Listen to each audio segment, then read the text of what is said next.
bada boom, bada bang, bada bop. We are back today with the Mizuno Wave Rebellion Pro 3 low. It's not the high, it's the low. And we're gonna put it through the paces, and I'm gonna let you know how it stacks up versus its intended purpose, versus its category, and versus the market, whether you should add it to your rotation. Now, if you're looking for a new race shoe like the Wave Rebellion Pro 3 Low, or maybe the Saucony Endorphin Elite 2, or the Puma Fast Star 3, you gotta make sure you're on the Supwell app. The Supwell app is my app. It's the best buy, sell, and trade marketplace out there, and it's the best place to find running shoe deals. So here's how it works. Somebody might get a shoe like this, they put a run on it, it doesn't work for them, so they list it for well below MSRP. So if that's your thing, saving money on shoes, saving money on running watches as well. People post a lot of those. Saving money on hats and gear and all the cool Supwell stuff that we're dropping. We do have an exclusive discount code for that. Get in with us. It's also the best place for motivation, accountability, and support with people chasing their goals daily. Join us and enjoy today's video.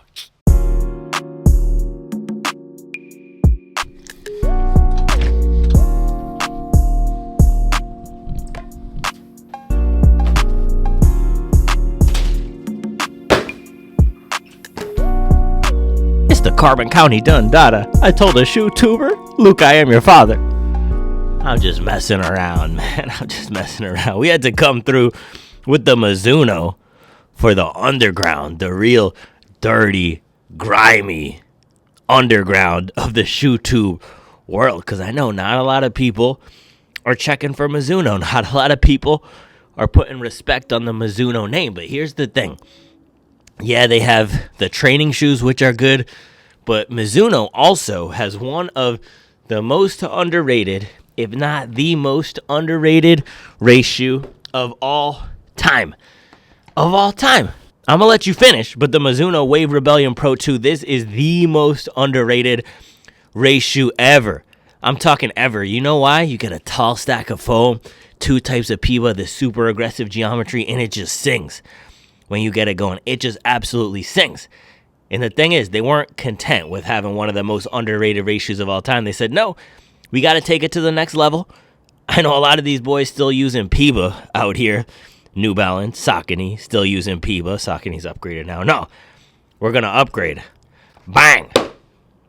Mizuno Wave Rebellion Pro 3 came through looking like a funky, chunky monkey. Looking like a max stack zebra. And the issue with this is it looked so outrageous and outlandish that a lot of people wrote it off. I actually thought it was a joke running shoe the first time I ran in it. It was super unstable in the midfoot. It took me a good 2 or 3 runs to really work with it and love it. And this was one that I got wrong. Or I don't even know if I got wrong, but my initial take wasn't my final take. And I've done multiple 20-mile long runs in this thing. It's a complete tank, man. And our guy Jogon Krago, the Australian king of shoe tube, he's a beast, he's a legend. He actually ran a 2:39 in this thing, 2:39 marathon. So this is a legit shoe. The foam in here is top notch. It's just the looks of it were absolutely outrageous. And they also called it beta. They literally called it beta, and I know the whole point behind calling it beta was, hey, beta testing. But when I heard beta, I thought beta male. Beta, you don't, or at least beta carbon shoe. You don't call your shoe beta when there's a shoe that exists that's called alpha. So that was really the problem with this shoe. And then in general, people just don't check for Mizuno like that, man. When we did the graphic of comparing every running shoe brand to an NFL team, I picked the Chargers for Mizuno. Because the thing with the Los Angeles Chargers, they're actually good. They beat the Chiefs. They're solid. But they don't have any fans. That's like Mizuno. Mizuno is really good, but they don't have any fans. They have fans of the Wave Rider and the Wave Sky who've been buying them for years. But when it comes to the shoe sicker world, we haven't seen them be able to just crack through and get that hit, man. Asics has been chipping away for years, and now they're at the top. Adidas is just an absolute powerhouse. Same with Nike. And Puma is the young, hot kid on the block. And then you have the American brands like the New Balance, Saucony, Brooks that just have more historic fans and the brand recognition.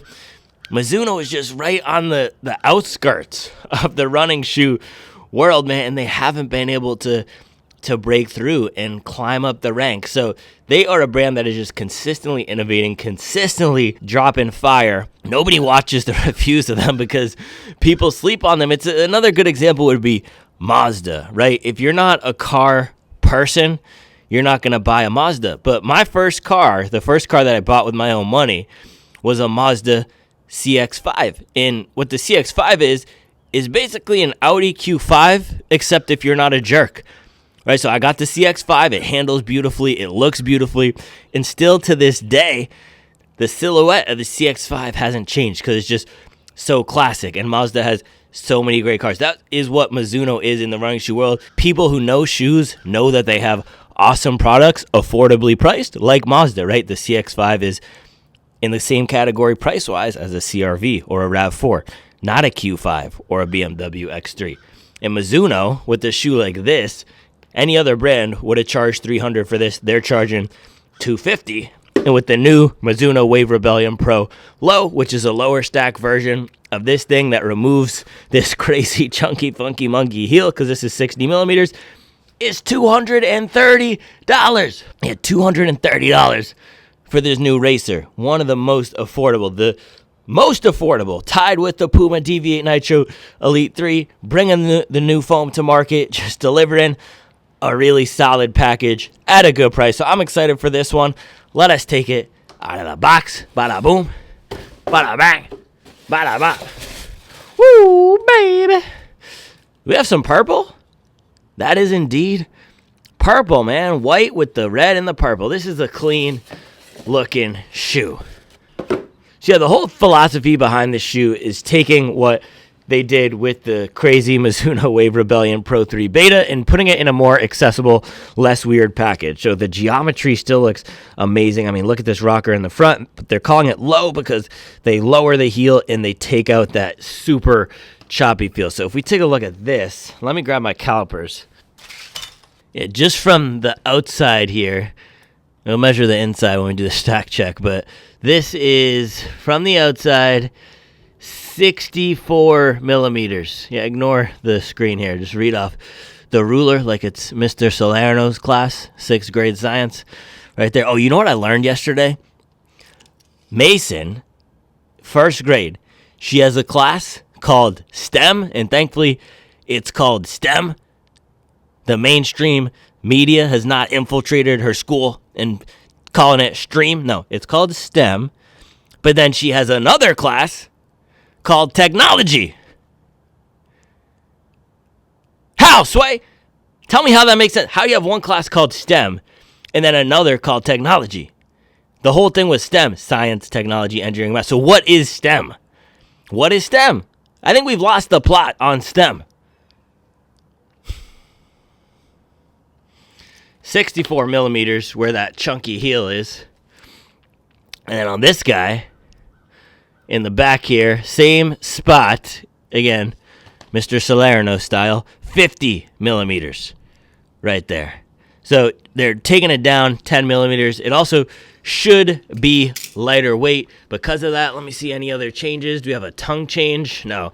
Same tongue, same laces, same upper. Yeah, same upper in the back. Wow, same even design flourish with this random, it looks like a PlayStation button or something right here. Yeah, same heel, same everything. It's the same everything except for this minor, and I wouldn't call it minor, but the geometry change. It's like they took it in MS Paint or Figma or whatever and just boop, boop, boop, boop, boop, reduce back by 10 pixels. So that's what this is. They take this, they shave down the heel. Now, the ride of the Mizuno Wave Rebellion Pro 3 Beta, extremely bouncy, super explosive, one of the most fun and exciting race foams out there. And that's why it's such a shame that this was slept on, and one of the reasons I want to pick this thing up, because this is a legit foam. Mizuno's at the top of the game, and the people who follow along, the shoe sickos, they know that because we've seen the Mizuno Neo Vista 2. We've seen the Mizuno Neo Zen, and we've seen what they're doing in the Mizuno Wave Rebellion Pro Beta. Also, the Flash is coming as well, which will be a training version of this. So I am super excited to see how does this compare with some of the new releases like the Sky Tokyo, one of my favorites. How does this compare with the Fast R3? Both of these are using that aliphatic TPU foam as well. And then we've also seen Adidas with the Light Strike Pro here move towards some sort of a different TPU or TPEE, just a non-PIBA race foam. So these are the brands that are at the top of the game right now. Asics, Puma, Adidas.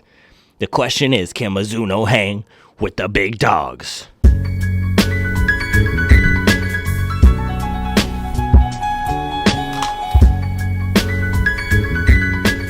It's the type of shoe to wear with some baggy sweatpants in the Reeboks with the straps.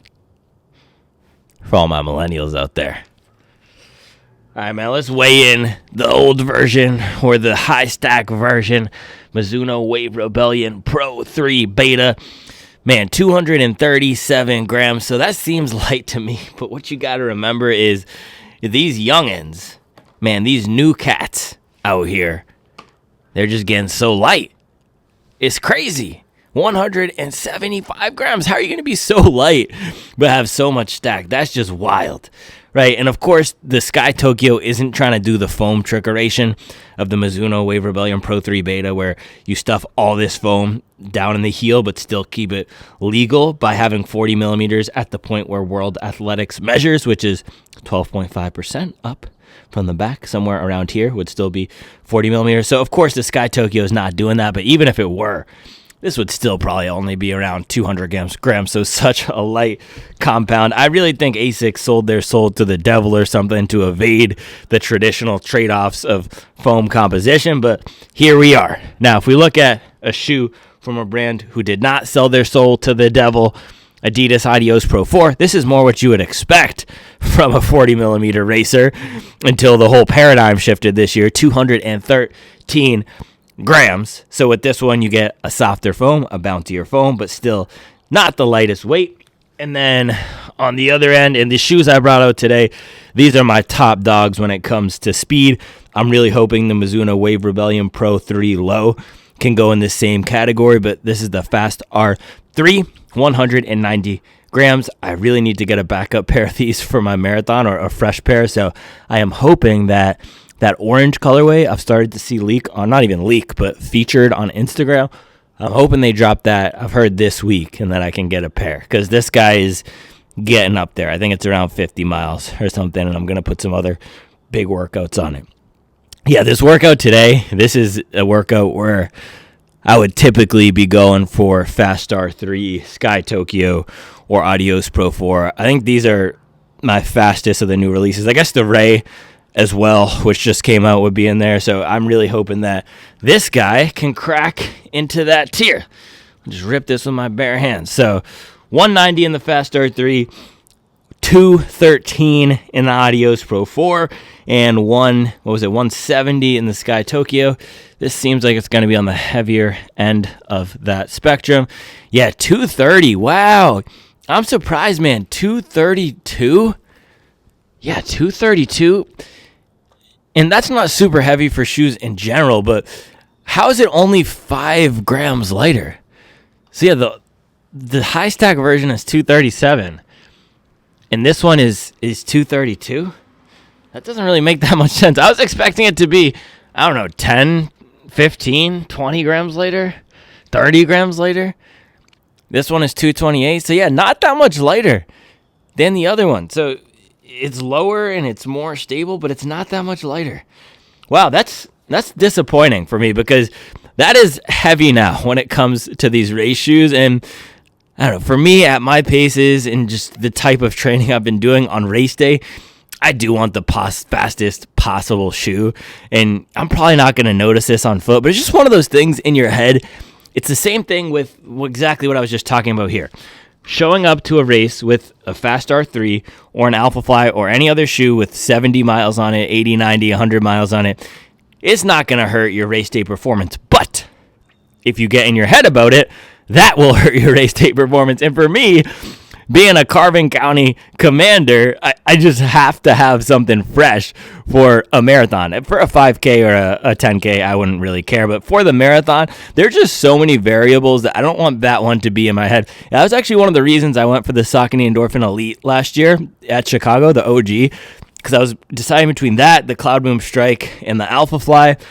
and it was the only one with below 50 miles. So that's just tipped it toward that one at the end. I said, okay, I don't want to be at say I'm at mile 12 and my legs start feeling slightly weak, which of course that always happens. We get into our head with these. Do I want to also be thinking, oh my gosh, if I were in a shoe that were fresher, I would have more pop right now? No, we don't want to be thinking that. So it's the same thing with the weight, right? If you're getting tired and fatigued, for me personally, I'll just speak for myself.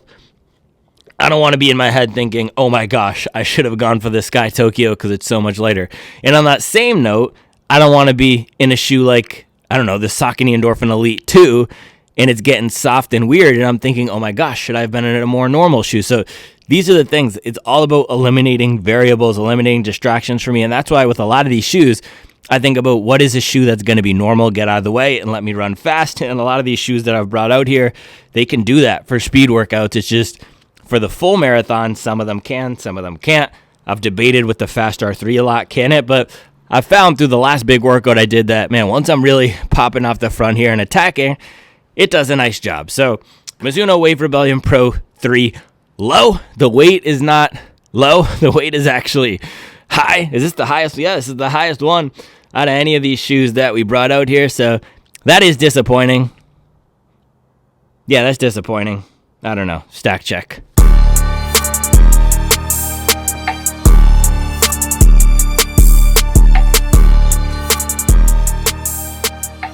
Grinding for so long that the Stackerator's rusty. I'm the king of ShoeTube because they trust me. The shoe's pretty, but the game gets ugly. The haters mad because I gave the Vomero Plus a B. Alright, let's do this stack check. Stack check. Da, da, da, da, da, da, da, da. Yeah, when I really make it, I'm going to get, I don't know who. Who should we have rap? If you could have one rapper, this is my question here today. One rapper spit a verse on the stack check beat, who would it be? What type beat is it? Who would you want to see rapping about their stacks and how people need to check them? That's a good question. I'm not going to put mine out there. I want to hear from you all. Who would be the best stack check rapper? All right, look at this. This is pretty wild. 58 millimeters in the back. I'm sure it will vary depending on where exactly we measure it, but super tall off the ground in the Mizuno Wave Rebellion Pro 3. Let's get the low here. Johnny, low, low, low, low, low, low, low. The MAGA sweatpants and the Reeboks with the stress,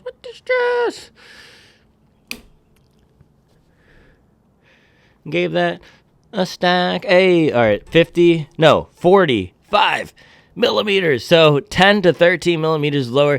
And I think one of the things here, this just goes to show how lightweight these new modern foams are, because you take the stack down 10 millimeters, you're only saving, gosh dang, 5 grams on each shoe. I'm so surprised, man. I'm so surprised that the weight isn't much lower. But yeah, the foams are just so light. I think a lot of the weight comes from the upper, comes from the rubber here, and you do get a lot of rubber on this one. Yeah, I just wish they could have gotten this down to that Adios Pro 4 level. But if the weight of the foam is what it is, I don't know what else they could have shaved. This upper is super lightweight. There's minimal padding. I mean, I guess you have more of a structured piece back here.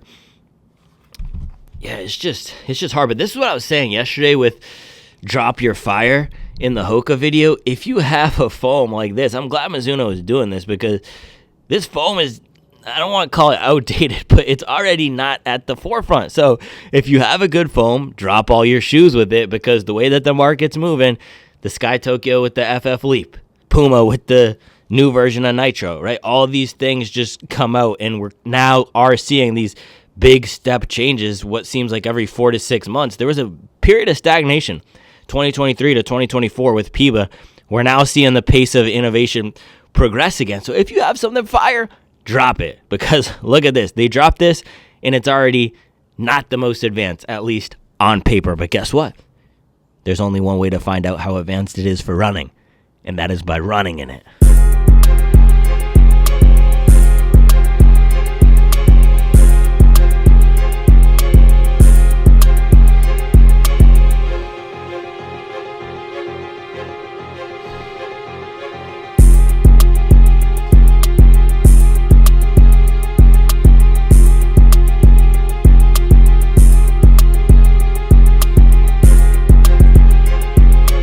question. What is the Mizuno logo?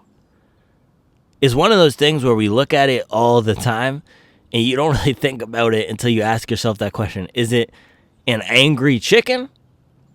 Is it some sort of animal running? Is it a weapon in flight? Is it supposed to symbolize a fighter jet? What is it? I'm going with angry chicken. If anybody else has a better guess, please let me know.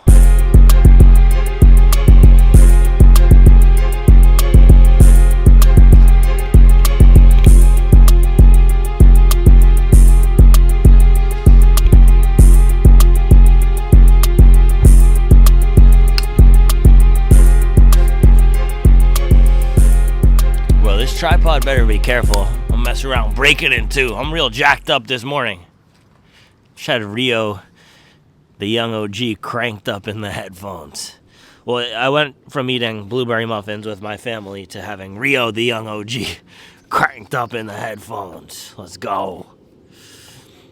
Yeah, dude, this workout I'm about to do this morning, I don't know how to describe it. It's a 9 out of 10 level difficulty. And yeah, it's nearly an impossible workout. So you just have to be in some sort of a crazed headspace to even attempt it. So I'm just getting myself in that zone.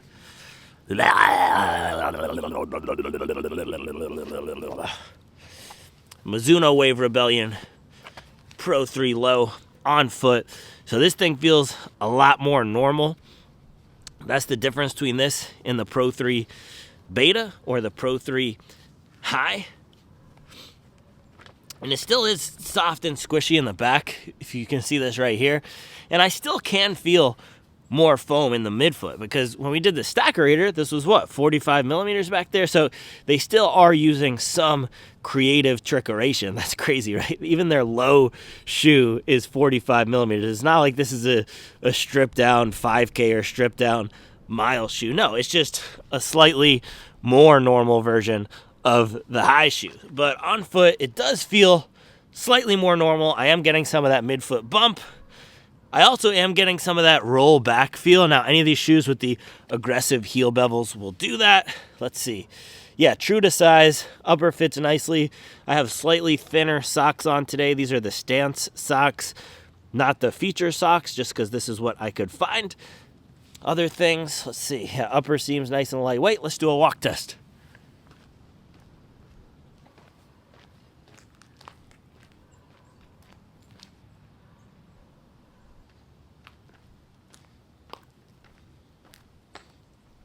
Yeah, so I've been noticing on my right side here, especially with the higher mileage, I think this is my main area of weakness. It used to be my left side.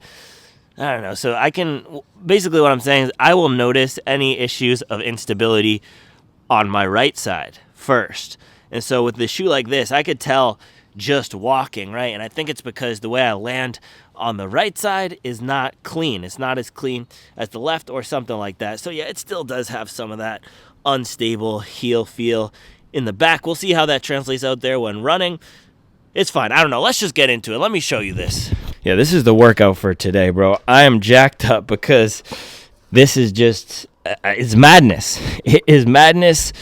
So this is the plan I've been roughly following. I've been mixing some Daniel stuff with my own workouts, and this is the one for today. 2 by 3 mile T plus 2 by 2 mile T. Now, that is 2 sets of 3 miles at threshold pace, which for me is goal 5:25 or faster, ideally 5:22, into 2 by 2 miles at T. So that is 10 miles of total volume at roughly half marathon pace. This is the type of workout to make your favorite Instagram influencer faint and say slow down and say you're overtraining. This is just a straight up deranged workout. I'm calling it Charlie said you should call it what it takes to go sub 230. I'm calling it the Grambling State versus Alabama workout. Have you seen that clip going around where the head coach of Grambling State says, we know what's going to happen to us when we play Alabama? And if you're a bloke out there, imagine Liverpool playing some team in the second level down of regulator. Imagine Liverpool playing Miami FC. That's the equivalent of Grambling State versus Alabama. So in this scenario, I am Grambling State. I am the Major League Soccer team going up against Alabama, or the Premier League club right here. But the difference is the Grambling State head coach said, we know what's going to happen. No, I don't know what's going to happen. I really don't. I do know three things, though. First, it's going to hurt. Second, the splits aren't going to look pretty, and I'm just going to do my best to run as hard as I can for as long as I can. And third, I'm going to get faster. So sometimes we have to do these workouts like this. This is going to be a brutal slaughter fest out there, but it's going to failure. And sometimes running workouts where splits looking pretty and having everything be perfect isn't going to get us where we need to go. We need to push to failure. We need to get the most out of ourselves. Man, the race is not supposed to be easy. But doing a workout like this, just the fact of getting yourself up and attempting something this hard, for me, this is what it takes, man. This is the type of preparation that I personally need. I can barely talk right now because I'm so fired up. Let's do it. So sick man, Jack Daniels, PhD. Okay, cool. GoPro battery is on 19%, so no matter how much I talk today, I'm still screwing this thing in. We'll be time boxed. That's good. Oh, it's perfect weather, man. Absolutely perfect. It's about 58 American.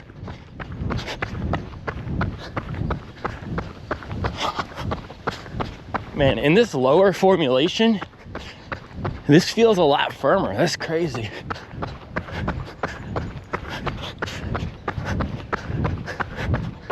It doesn't feel as wild.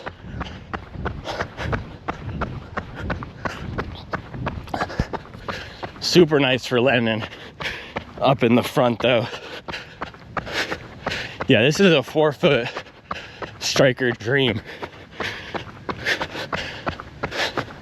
Speed pace dream, man. I can already tell this thing's gonna rip.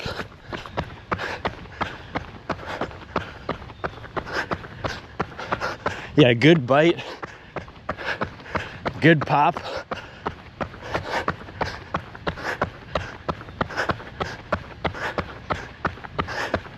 Yup. When I put power down on the front, it just snaps back.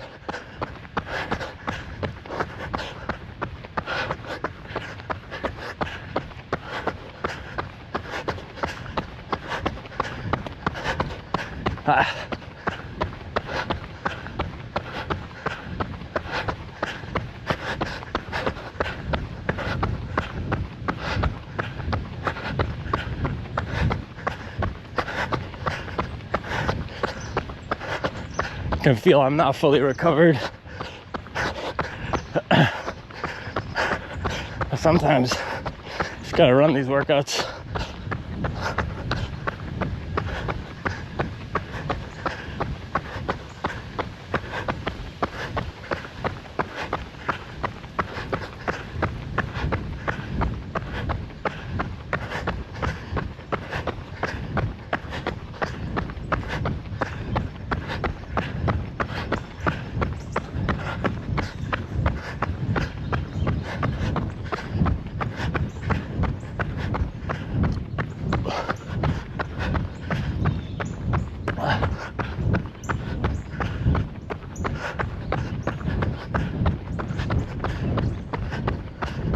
All right, early take here.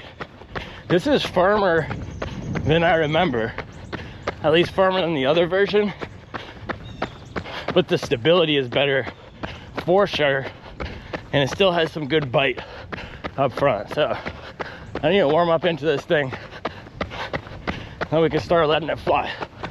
But yeah, right out of the gates here, this does feel like more of a power shoe. Mile 1, 6:57 strides.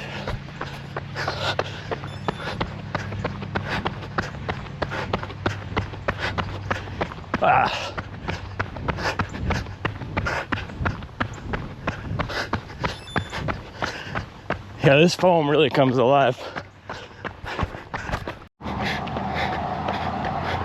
One more.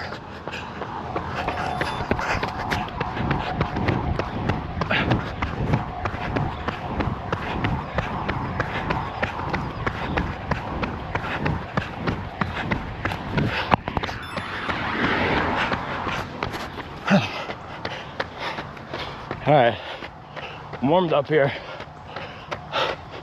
Nothing to it but to do it.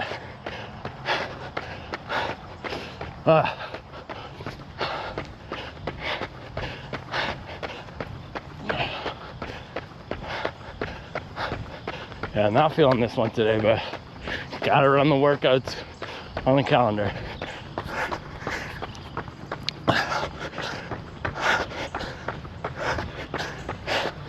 Can't pull ourselves out of the game.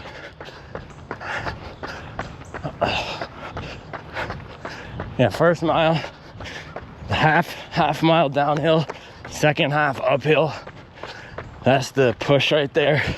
And then second mile downhill, and then we'll get a flat. So making it through the first mile, and then we crank on the second, and then just hold on for the third.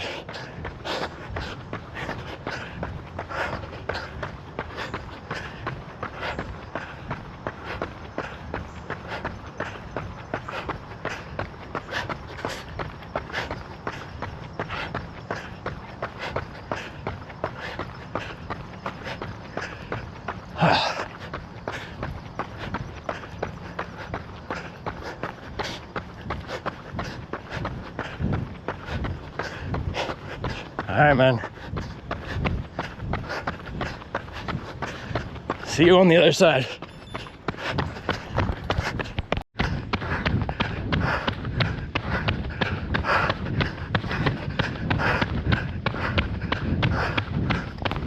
Ah. 3-minute recovery. 5:29, 5:19, 5:19. Let's go. Next set is the hardest one. Set a hot pace on the first one. That's how you do it though. You throw down the gauntlet. And you can't be scared on these. Fearless. Fearless is training. This is where we push ourselves. This is where you fail. If you need to, man. This is where we see what we're made of. So there's no guesswork on race day. When I say no guesswork, fitness, this is what I'm talking about. This is what I'm talking about right here. We're pushing it. Next set here is also gonna have first mile uphill. But that's what training is for. Running hills hard.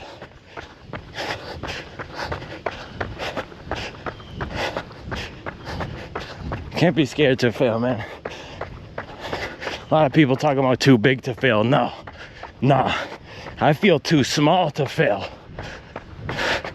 They call me small. That's how I stay hungry. That's what these people don't understand.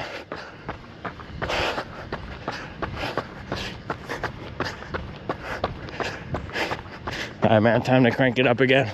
Uphill, let's go. Working.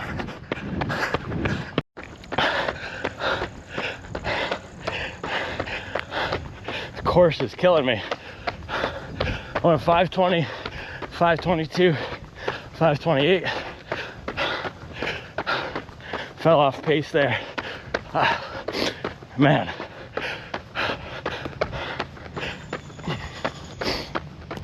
Not good enough. Not good enough, but that's the toughest section of the workout. Also, this course, I had to do a 180 turnaround at the end of streets, something like 3 times on that. I was about to split a 5:19 on mile 2 of that one, and then I needed to do a 180 turnaround. So no excuses, not good enough on that set. But we got 2 more sets, 2 miles each on the next ones.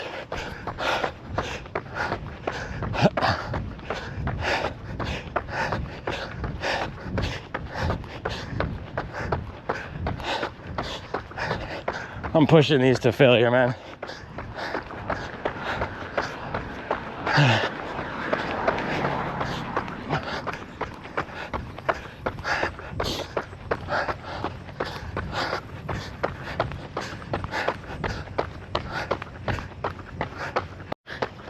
There's just no way to avoid the hills out here, man.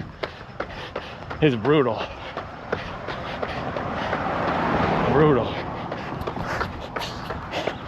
All right, 20 more seconds, and then we've got to go again. I'm gonna get out of this area. This is the dungeon right here. You just get locked in this pit, surrounded by two massive hills.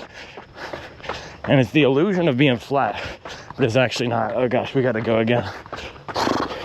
All right.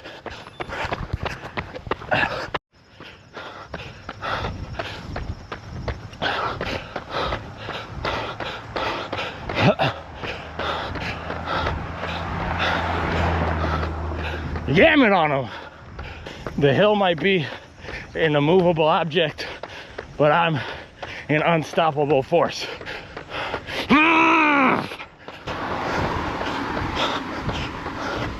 One more set, man. Pushing to failure. I'm telling you, this is the type of stuff right here. This is the type of stuff. This is what sets us apart.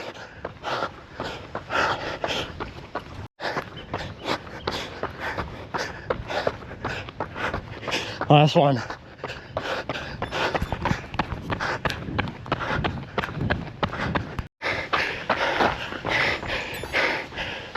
Oh my gosh.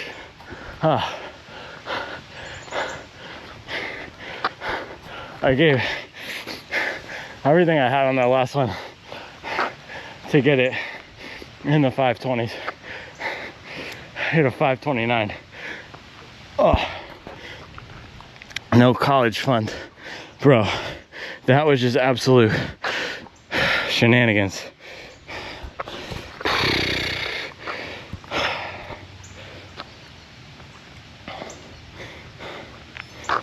Take a look at this, man. The level of difficulty on that.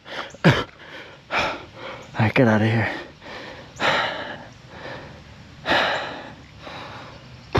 Yeah, level of difficulty on that was high. It's 12.98 miles, 1 hour 16 minutes 27 seconds, average 5:54 pace. I'm gonna cool it down now. Oh my goodness, dude. I could cry right now. I could cry right now, man.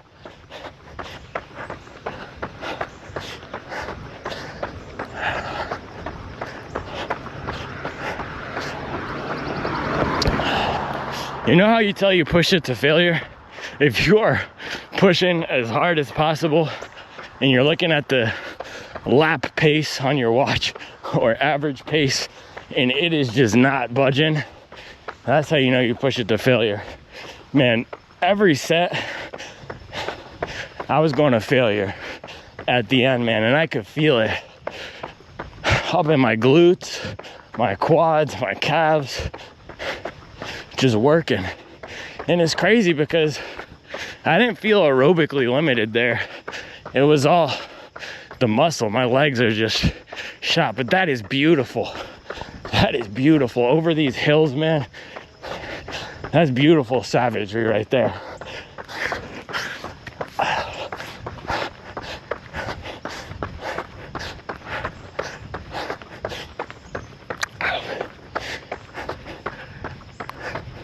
Yeah, 10 miles that threshold.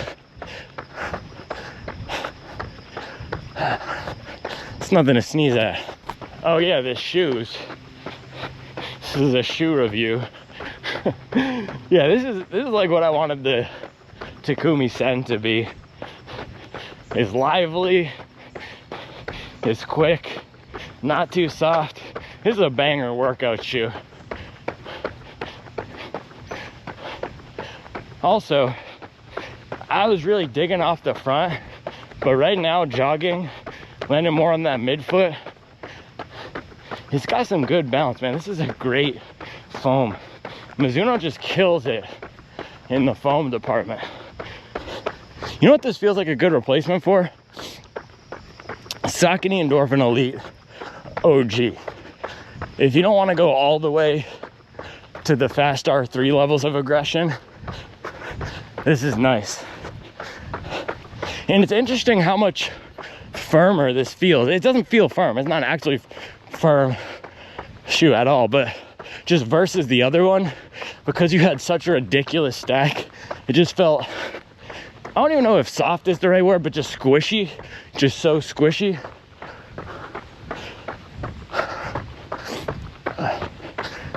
With this one, it's more in that Goldilocks zone, and boy, does it come alive when you put some power down into it. Definitely not as quick as the Ray and the Fast R3. Those are on another level, but this is in that banger tier for sure.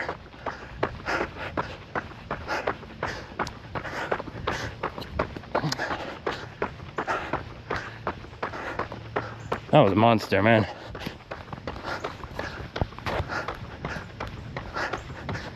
Sometimes I don't know what to say about these workouts or how to feel about them.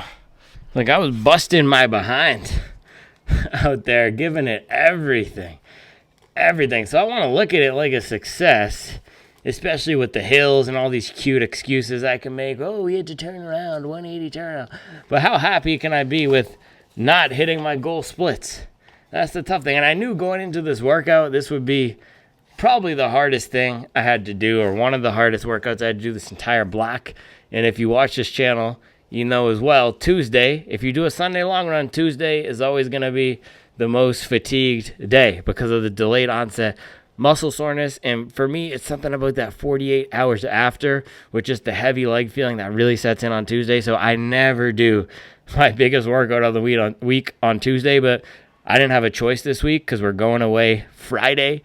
I have to do my long run on Friday, the same day we're going away, so I can't get up for a massive workout the day we're leaving for vacation. It just doesn't really work that way.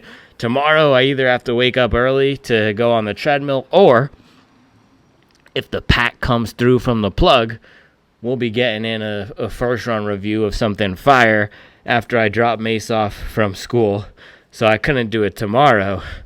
And then Thursday, I can't do a massive workout Thursday before the long run Friday. So that left today as the only day. And the other thing is next week, I'm also going away again. So I know I'm going to have this 1 week period from Friday of this week to Thursday of next week that's going to be lower in volume, lower of intensity. So we just have to push it all the way to failure. And man, I was pushing every single rep of that workout to failure, at least on the end, and still holding on to some high 520. So not where I wanted to be on fresh legs in perfect conditions. I know I could have popped some more 5-teens in there and held on to the 520s, but I don't know, man. My philosophy with this is there's no moral victories in running. So that was the cool down right there. Average 125 heart rate. Let's see, 4 miles, 8:48 pace. 17 miles on the morning. I mean, how mad can we be at 17 miles on the morning with 10 miles at average 5:27 pace or something? Can't be too mad about that, but we can't be too happy either. We got to stay small. We got to stay angry. We got to stay hungry. Oh gosh, I'm pretty hungry right now too. I could go for an apple cider donut.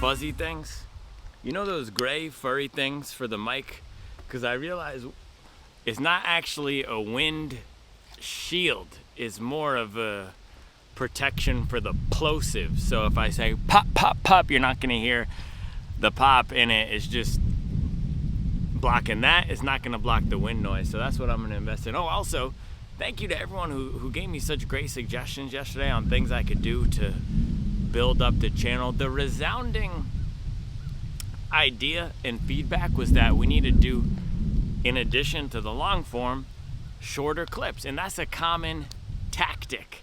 It's not a strategy, it's a tactic. And you'll see any of these channels do it, a lot of them in the fitness space and podcast space. So you'll have your 90-minute podcast, and then you take the shorter clips and you put them out. That's actually what we do on the Instagram.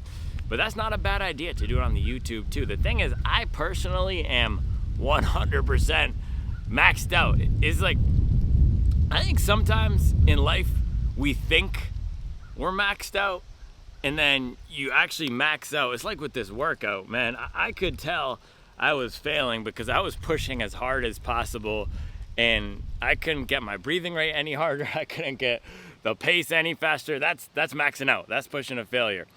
The only time I have left right now is my 6 to 7 hours of leisure time per week, in which I watch football. I'm not including family time because that's untouchable. We're not touching that. But yeah, the 6 to 7 hours of leisure time I have per week, and if I sacrifice those, then I'm just a monotonous robot. And how will I make any jokes, right? I won't be talking about Matt Prater. I won't be talking about how much I hate the Bills. So we have to keep the leisure time. So I personally am maxed out. I think Grant's pretty maxed out too with everything he's doing for the Instagram. So maybe I'll hire somebody. I do think that is a great idea though. So thank you to everyone who gave that suggestion yesterday about the shorter clip strategy. Maybe I'll even start a second channel called Viral Running Shoe Reviews, and we'll just post 3-minute reviews. We'll just cut out all this stuff and just post the review part, because that was something that people suggested a lot. So I appreciate it. Anyway, we got a workout today in the Mizuno Wave Rebellion Pro 3 Low. Good looking shoe. I didn't say much about the looks of this. I didn't say much about, I just wasn't really talking about how it looked. I wasn't talking about the tech. I was pretty jumpy and jittery before this workout. I felt like Jesus Christ, our Lord and Savior, while he was carrying the cross to his crucifixion, because I knew what was about to happen in this workout. And if we throw it up, it was pretty much a bloodbath from mile one. And so I went out there, set a super hot pace. First mile was a 5:29, and that is basically entirely uphill for the second half of that first mile there. And then we get a nice downhill assist there. That second mile is probably one of the fastest miles of the entire workout. And then the third mile is pretty flat. So I went 5:29, 5:19, 5:19, or at least that's what my watch said. I don't know how it's gonna read on the splits here.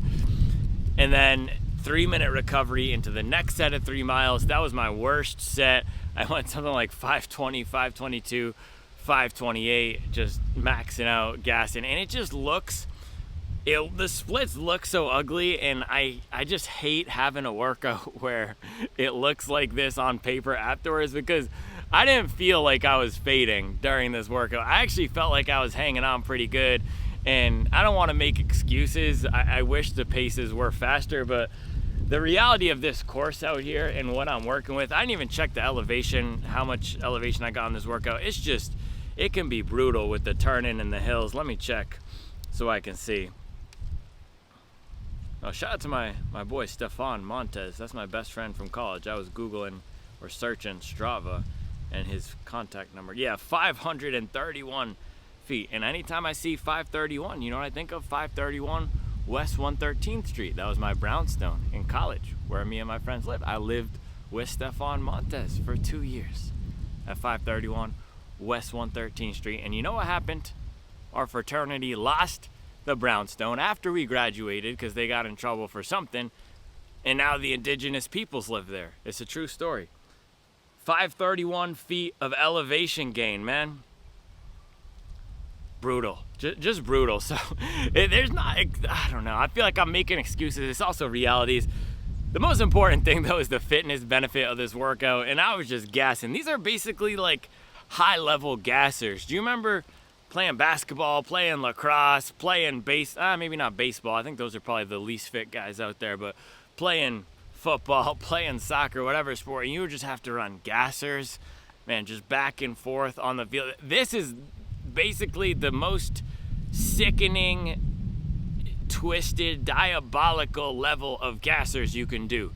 You're just going 15-minute gasser, 15-minute gasser, 10-minute gasser, 10-minute gasser. It's just brutal. So being able to do this workout is built on the foundation of all the mileage. And so it's a double-edged sword with the mileage, because I feel like, okay, my legs aren't as fresh as maybe they should be, but if I'm not running 120 miles a week, I can't attempt to do a workout like this. You cannot attempt to do a 10-mile threshold workout like this and recover if you are running 50 miles a week. That's the reality, and that's why you don't commonly see people doing workouts like this, and that's why when we post a workout like this on Instagram, people get their 5-inchers in a bunch. Anyway, performance of the shoe here. Now this is the part where we'll extract this and put this on the viral running shoe clips channel, just starting from here, because the first part of this review I was talking about my fraternity, I was talking about my training, nobody cares about that.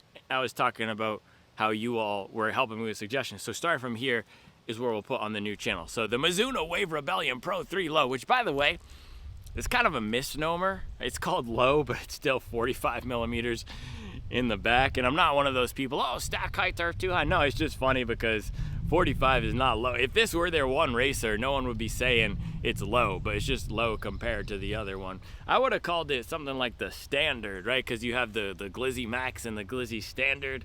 Maybe they should have called that one the Pro 3 Max, right? Instead, so that's where the naming gets tricky, because then you make this look like a worse version of that one. Anyway, performance of the shoe was great. It very much reminded me of a dialed up Takumi Sen, super lively in the front. I never felt like the shoe was slowing me down. It is giving me great speed assistance. Of course, you have the carbon fiber plate. You have a nice foam here, the Mizuno Energy XP, extremely lively, extremely quick, great rocker. And for these paces, I'm just getting up on the forefoot and letting it fly. I was able to up my cadence. I was able to just lock into those speed mechanics, and it was awesome. Up the hills, down the hills, great cushion, and decently protective too. I think sometimes with the more aggressive shoes, they can feel like they're really beating me up or working me. And of course, I've built up strength, but I didn't feel like this shoe was destroying me as much as some of the other ones, right? The Fast R3 can have this really aggressive feel. Something like the Ray, the stability is terrible. With this, it was actually solid. And I've been talking a lot about the turnaround. So when I say that, what I'm talking about is in this neighborhood here, of course, we have these beautiful wide streets. It's perfect for running, man. This is a great running neighborhood. But also, there's a lot of areas where I just get to the end of the street, a dead end or a no outlet. What do you call a dead end or a no outlet in the UK? They have to have some fun name for it. Like the Black Kitty's Alley. I don't know. I can do better accents than that. I'm not in an accent mood. I apologize. Yeah, tell me what you call a dead end. The Pirates turn around. I don't know. So any of these areas where I have to turn around, that's a really good way to check the stability for a shoe like this, or banging a 90-degree turn. And the last 2 workouts I actually did in the ASICS Metaspeed Ray. So Sunday I did a 22 miler with 6 miles at marathon pace, and before that I did 1,200 meter repeats in the Ray at around 5K effort, or maybe even faster. It's probably a 2-mile race pace effort in the Ray. And the stability on that, especially on the marathon pace workout where I was getting more tired, leaning back on the platform, was not great. And the Ray has a similar geometry to this, where you get the additional foam in the midfoot. Now this one, the stability was actually really good for me. It's not probably going to be the best for you if you're going 4+ hours, but if you're running 330, 315 below, I don't think you're going to have a problem with the stability, especially if you're striking more midfoot and forefoot. So much improved from the standard Pro 3, which has that higher midfoot stack. Now, downsides of this, so positives: fast, extremely lively foam, very fun feel to it. I think that's an underrated aspect, just how fun it is with the rocker. But downsides, I think it's really the specs on paper. It is on the heavier side compared to the other stuff, so it's 230 grams, but you have to bring the price into the equation too, right? So while it might not be the utmost in the lightweight speed, it might not be at the forefront of what the Ray is delivering, what the ASICS Metaspeed Tokyo and Edge is delivering. Even the Vaporfly is now at 170, or what is it, 180, 190 grams. Well, it's not that level. I really do enjoy the ride of this, and it has that more robust feel. And I was surprised today because I just remember the standard Pro 3 feeling so soft and mushy, and that is a very fast shoe. It almost has this Primex Strung OG feel with how tall it is, how lively the midsole is. So with this, I was surprised that because it's lower, it reads like a firmer shoe. So if you are a fan of things like the Adios Pro 3, if you are a fan of things like the Saucony Endorphin Elite, I think you will like this. It is not a super firm shoe, but just take a look at the foam in the back here. If you do this with one of the soft foams, it will just completely compress. Let me see if we can get some compression right here.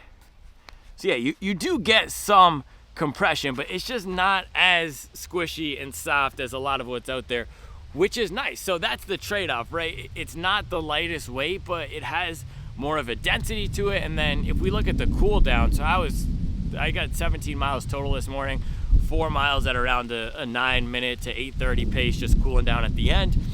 And it felt good. It felt lively still and fun.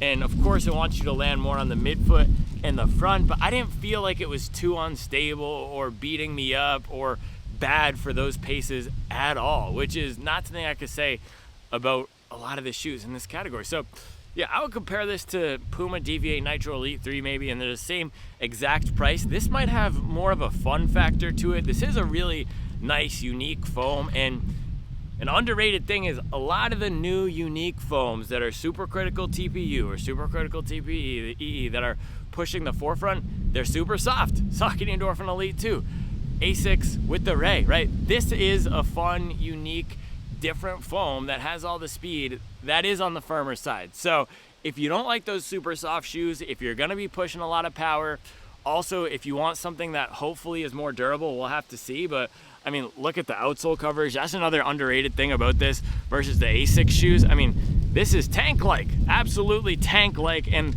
the Mizuno Wave Rebellion Pro 2 also had this, and it held up for a long time. So underrated, right? If you want something that's gonna be durable, good for a lot of training, has a slightly firmer feel, fun, fast, this is it, baby. So for the price, what you're getting for the ride here is really awesome. I will give this a A- versus everything else out there. I'll put it right in the tier with maybe one step below the Adios Pro 4. Roni,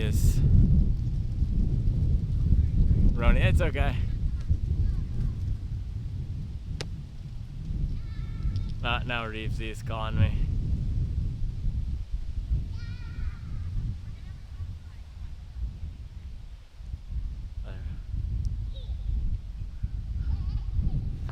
I'm almost done. What's up?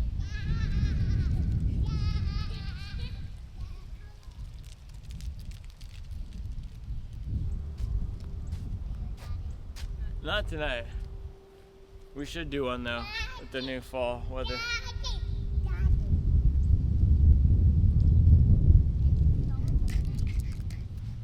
Trade-offs, right? You get to work from home, you get to see the family, but then at the same time when we're working, they come down here. Life is all about trade-offs. Now, what I was saying is I would put this in the class with, yeah, I mean, it might be as fast as the Adios Pro 4, but definitely one step below the top shoes. It's a different feel than the Wave Rebellion standard, and it's hard to say which one is faster. That one does feel like it has more explosiveness to it, but this one just feels more normal, better for training. I would say this is Hyperion Elite 5 levels, but more fun, right? A much more fun ride to it, and $45 cheaper. So $230 for a fun, fast package that you could put a lot of training miles on. What is not to love about that? So with that, let's close it out with the 3 questions we always ask and answer on these first run reviews. First, how does this compare to its intended purpose? Now, this is designed to be a racing shoe. I actually don't even know if they're saying this is supposed to be a marathon racer or a half marathon racer. I didn't really dig into the marketing copy. I don't know if they're positioning it as that, or they're just saying, hey, this is another version of the marathon racer that is more normal. But that's really the intent behind this slight modification. Less stack in the middle, more of a normal feel, and with that being better for I think, a broader variety of runners. And to me, it accomplishes that purpose well, because with the Mizuno Wave Rebellion Pro 3 standard, I would not recommend that for a lot of people. It's just a really weird feel. And while it's $250 versus another brand might be spending $300, you might be spending $300 to get their top shoe.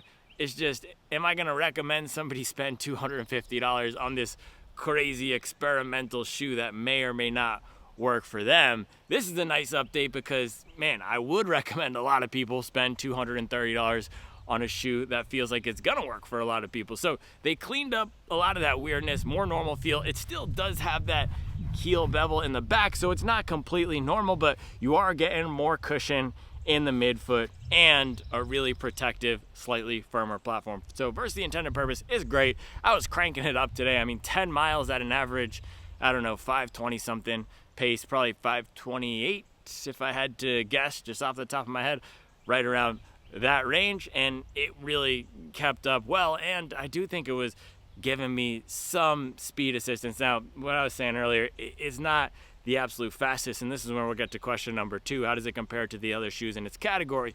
Is one step below the fastest shoes. It's one step below the Ray, one step below the Tokyo, one step below, or the other fastest, yeah, one step below the Fast R3. It's not 100% on that level, but I just think having a firmer, more normal feel, especially if you're landing more in the midfoot to the forefoot, it's gonna read as wider, more stable, not weird.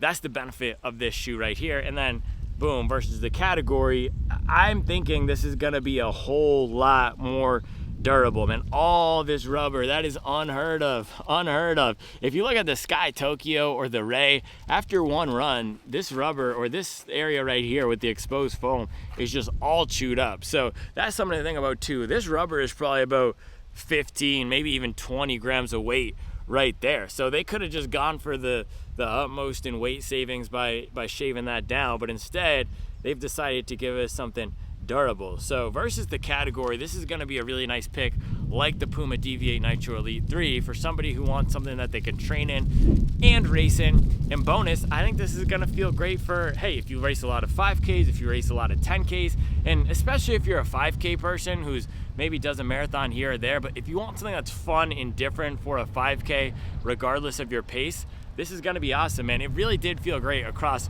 all of those paces. And it's one of those shoes that I'd be happy to take for a 400-meter workout. I'd be happy to take for a marathon pace workout. It's just a really fast, quick, fun shoe. Which brings me to question number 3. How does this compare to everything else on the market? Most definitely a more aggressive, speed-oriented shoe. This is not a shoe I would take for daily training. It is not a comfort shoe, but with that $230 price point, I mean, that is very good. That is very good in 2025. There's not a lot of shoes dropping with this much technology at $230. I mean, we just saw the A6 Mega Blast come out, the training shoe, which I've been loving, for $225. This is just about the same price, but a race shoe. So a good deal at MSRP. Mizuno is just so slept on, man. And that's the thing with this shoe. If Nike dropped this, or if Adidas dropped this at $230, it would be a wrap, right? This is like the Evo SL for race day in terms of what you're getting here, the fun and the cover. That's actually a good comp. If you like the Evo SL and want something that has a similar feel for racing, this would be it. So yeah, really good shoe. One of these all-rounder type of race shoes. A lot of people are gonna like it. It's just getting the word out, man. I told you, it's the Mizuno's the LA Chargers of the running shoe world. A good team. They beat the Chiefs. They're dropping bangers when it comes to Mizuno, but they're slept on. So if you want a brand that's different, if you want to try something new, I would recommend it. Big thumbs up. This is A- range, really awesome shoe. I think to get to that A+ for this, they'd have to lighten up the foam and just do some things to bring it down to 170, maybe make it slightly more energetic. But yeah, not every shoe can be a Fast R3 or a Ray, and they are pricing it very fairly for what it is, which makes me want to give it an A, because $230 for what this is great deal. And I know that's still a lot of money. That's a week's worth of groceries or 2 weeks worth of groceries, but just compared to the market, which is what we have to do when we're breaking down this analysis here, compared to the market, really good deal. One of the best value shoes now at MSRP. Again, comparing to the market, we're not thinking about what other things you get for $230. Really good deal, really good shoe. Thumbs up. Mizuno continuing to kill it. The only disappointing shoe I tried from them recently was the Wave Sky 9, and that shoe was fine. It was just, I think, the positioning around it and the fact that some other shoe tuber called it magical. Meanwhile, it was some super critical EVA. Yeah, that was really the only, I don't even know if I'd call it a miss. It was like a Brooks Ghost Max 3 type of shoe. The pricing was too high though at $180. So that's really the only one that was weak in their lineup this year, but everything else has been heat. Neo Vista, heat. This, heat. The Flash 3 is supposed to be heat. The Pro 3, tall version, heat. So heat. Shout out to Mizuno. That's all I have for you today. I'll be back tomorrow with another video. Yeah, the other thing I should have said, we do have white hobby jogger hats left because I thought we were sold out, and we actually just completely sold out of all the black ones, so thank you to everyone. I thought we were sold out of these, and then it turns out there was a shoebox in the corner of my office. It was an Under Armour shoebox that had 17 of the white hats. Somebody bought one this morning, so now we have 16 white hats left. So if you're looking for a white hobby jogger hat, I don't know when we're gonna restock them, and they actually might be sold out by the time this goes up, but if they're not, we have some left. And the new drip is coming September 20th, about a week from now. Mark your calendar, save the date. It's a movie. It's called Hunting for Mileage.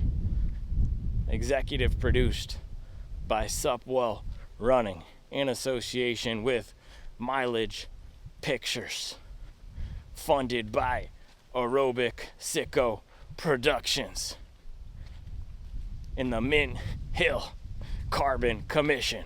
Don't play with me.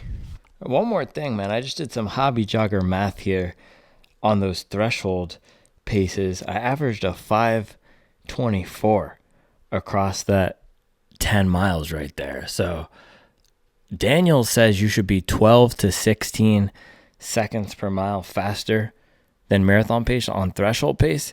So that will put it at 5:36 to 5:40, which is exactly what I need. And that's an honest threshold effort, man. Over the hills, grinding it out.